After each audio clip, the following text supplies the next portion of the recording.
It's 9 o'clock. We'll go ahead and call this meeting to order. We will observe our moment of silent reflection followed by the pledge.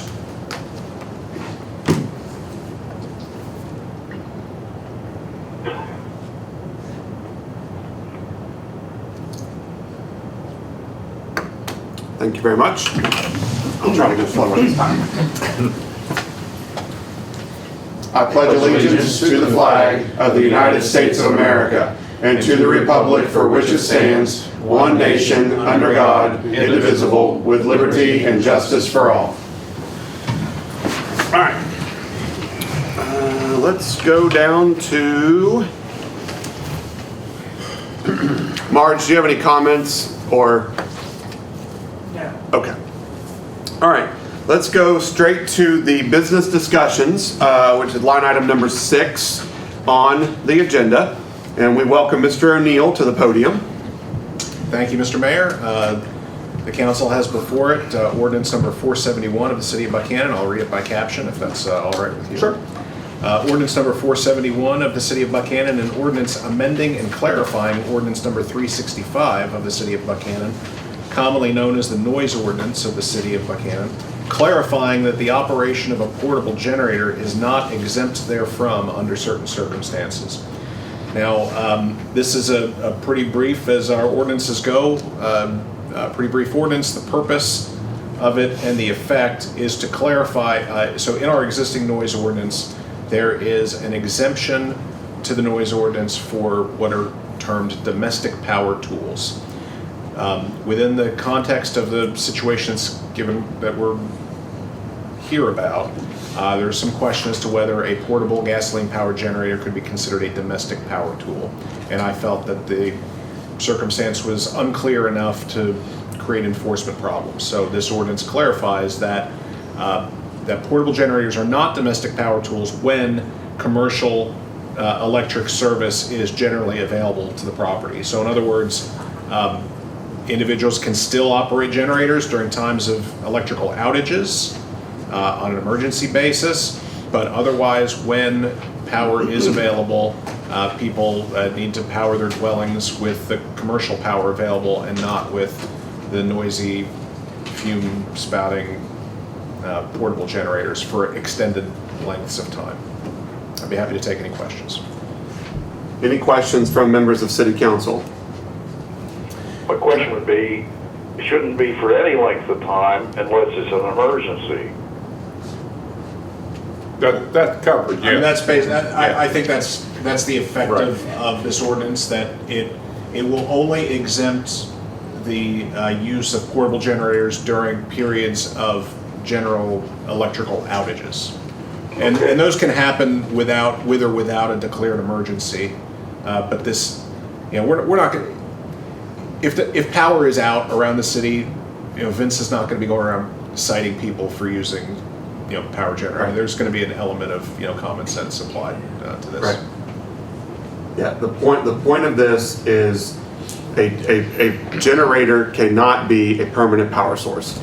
And by the way, the other night I had mentioned I thought this would need to be a 3-reading ordinance. I looked, and the original noise ordinance is only itself a 2-reading ordinance.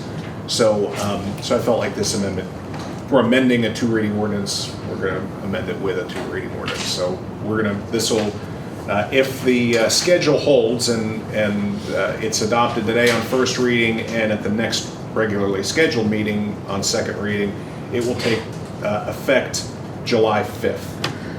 But we could have a special meeting. You could, as long as at least 1 week elapses between the readings. You could have a second special meeting between the next regularly scheduled meeting. Do we do the second meeting over the phone?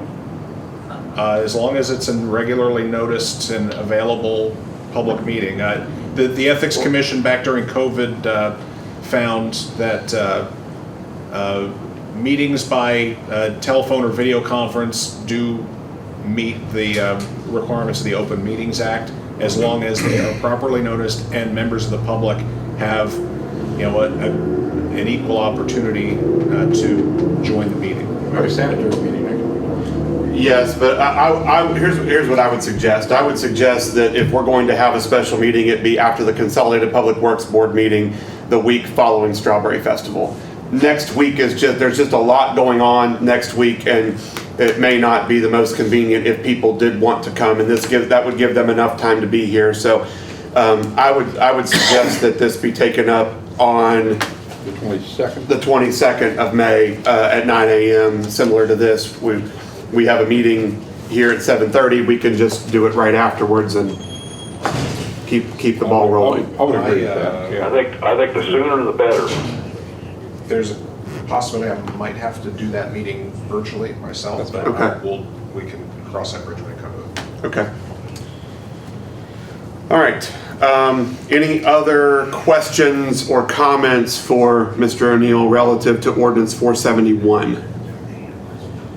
Then, hearing none, I'd entertain a motion that on first reading, the Council of the City of Buckhannon approve Ordinance 471.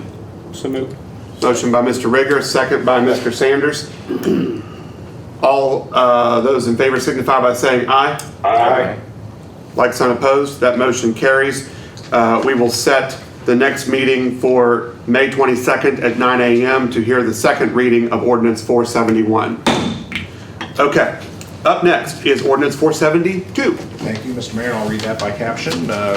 Ordinance number 472 of the City of Buckhannon, an ordinance amending and clarifying ordinance number 367 of the City of Buckhannon, clarifying the definition of habitable property, setting the minimum utility requirements for a property to be considered habitable. This, I felt that in the drafting, I'm approaching this a little bit. This is a little bit differently. The additional language under this is underscored on your draft. It's an addition to the end of the section, which is Article 1, Section 3. It's a new, and it's not lengthy, so I'll just read it in total for you. In order to be deemed habitable, a structure must have all of the following essential utility services: potable water, sanitary sewer, waste collection, and electric service. Potable water service must be provided by a public water system or a well approved by the county sanitarian of Upshur County. Electric service must be provided by an electric utility or by a renewable, meaning wind or solar generation system approved by the incumbent electric utility service or the housing enforcement officer.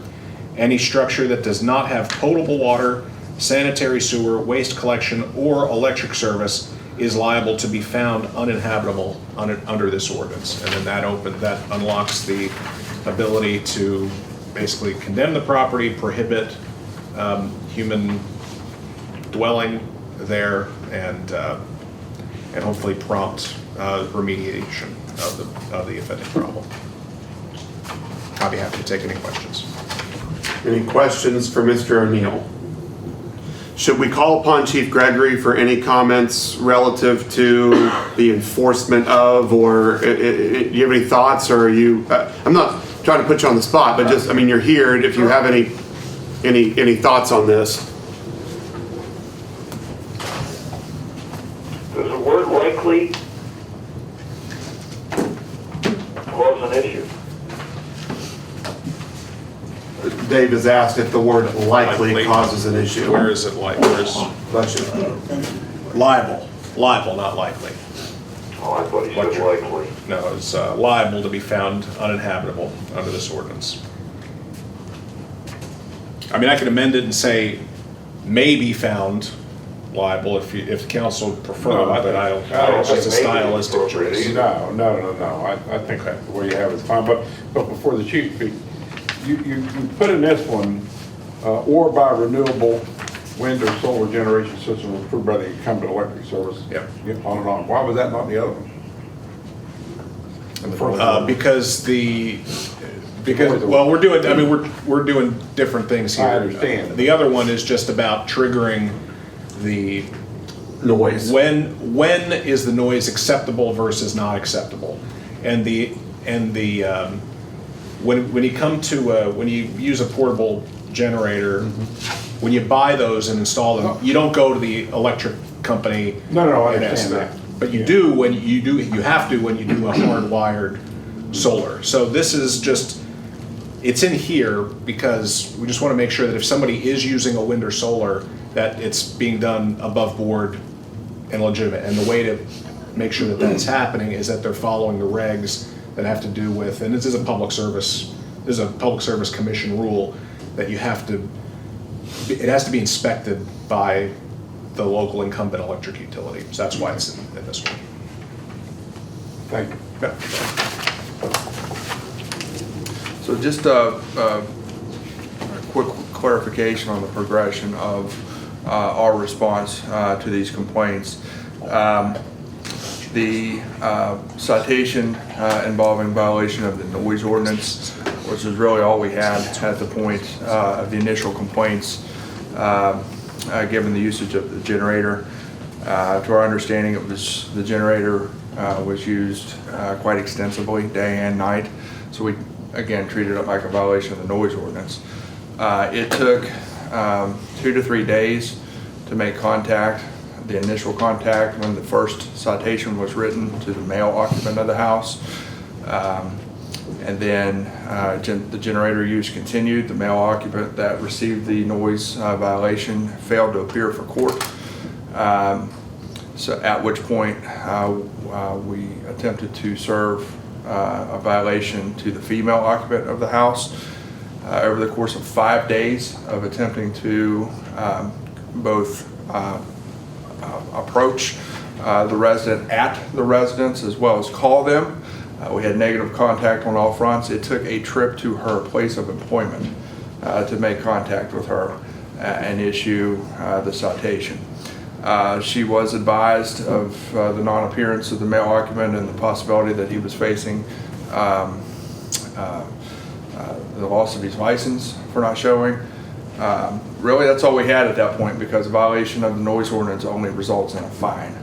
And by all appearances at that point, it appeared that that was not acting as a deterrent to either the male or the female occupant. Because the generator use continued. In fact, it continued the night that the second citation was issued to her at her workplace. Progression into retooling the language in the zoning code by deeming the property uninhabitable certainly gives the enforcement side of usage of the generator more teeth. Certainly if they continue to ignore the directives of the ordinances. It has been my understanding that they did try to appear at City Hall on the citations a day or two ago, and were instructed to return back to City Court this Friday to speak with the city judge, at which point again we are going to, the city judge has been made aware of the kind of the larger scope of the problem. It's not just an isolated incident, and certainly just as we have in the past, we're going to continue to try and intercede with our peer liaison for possible public assistance, which they failed to, both she has had issues with finding proper assistance, and they failed to return certain phone calls of different entities that she's connected them with. So between them finally acknowledging coming to court over the last day or two, and when this second contact was made, they were advised that this was, even though it was being treated as a noise ordinance at that point, that the matter was being taken under consideration with council for where we're at today with the language of possibly making the property uninhabitable. So they were made aware that that was possibly going to progress in that direction, and that they most certainly needed to find a resolution to their power issue and stop using the generator as a primary source of power. So they were point blank made aware of that, and so hopefully, so between all that resolves the issue. If not, I think that this gives it more teeth. Now, I guess kind of a legal question or clarification. Once this is put in place, and if it should come to the property being deemed uninhabitable, what are the next steps? Well, that's, I mean, this ordinance doesn't change that. The housing enforcement officer, or the housing enforcement ordinance provides for all the steps to go through in order to condemn a property. And that includes the housing enforcement board having a meeting, giving the property owners an opportunity for notice and an opportunity to be heard, and then they have to make the decision. I couldn't walk you through all those steps right now. I don't have the rest of the ordinance in front of me, but that's all in the existing ordinance 367, and that is not being changed at all by this ordinance. They just don't care about their neighbors. Well, I can't speak to that. What we're dealing with here is a situation where a person is using their property in a way that causes harm well, let's just call it harm to their neighbors, and the council is choosing. It appears that the council will choose to act to mitigate those damages. Now, whether the property owner wants to comply, that's their choice. But at the end of the day, enforcement of the ordinance is the responsibility of the people that the council employs to do that, from Vincent, myself, and Chief Gregory and the police department. So we'll do what we have to do in order to rectify the problem that has brought us here today. Okay. Any further questions for Mr. O'Neill or Chief Gregory? I just was wondering about if waste collection included in there was an issue. That's also something that's technically optional, right? Or would they have to have a waiver to? No, In the city limits are required to have Right. waste service. When a customer comes in to sign up for utilities, they get them all if they're within the city limits. You It's can't. mentioned in here, Yeah, you can't pick and choose. but waste collection is, Yes. and that's what, he was, I think the fact that it was in here was the question. oh, I'm sorry. Yeah. It being included. Yes. All right. If there are no further questions, I'd entertain a motion that on first reading, the City of Buckhannon adopt ordinance 472. So move. Motion by Thomas, is there a second? Second. Second by Scott. All those in favor signify by saying aye. Aye. Like, sign opposed, that motion carries. And we will set additionally the second reading of ordinance 472 along with the second reading of ordinance 471 at a public meeting set for May 22nd. Okay, final item for consideration on today's agenda is possible approval of ordinance codification. Yeah, so before they submit an updated proposal to us, they want to meet by phone, and I've been having back and forth with the rep from American Legal Publishing about that. We're due to talk tomorrow morning, so I'll be prepared to update council at our next meeting. Okay, all right. Council member comments and announcements. Scott, anything? Nothing today, thank you. Jack? Nothing today. Thomas? Nothing today. Rob? I was just gonna say, I drove on the way into the meeting, and I believe the generator is off at the house. I didn't hear anything, and the lawn is mowed, and it looks like there's at least been some effort to That's good. comply. That is good. Yeah. Thank you.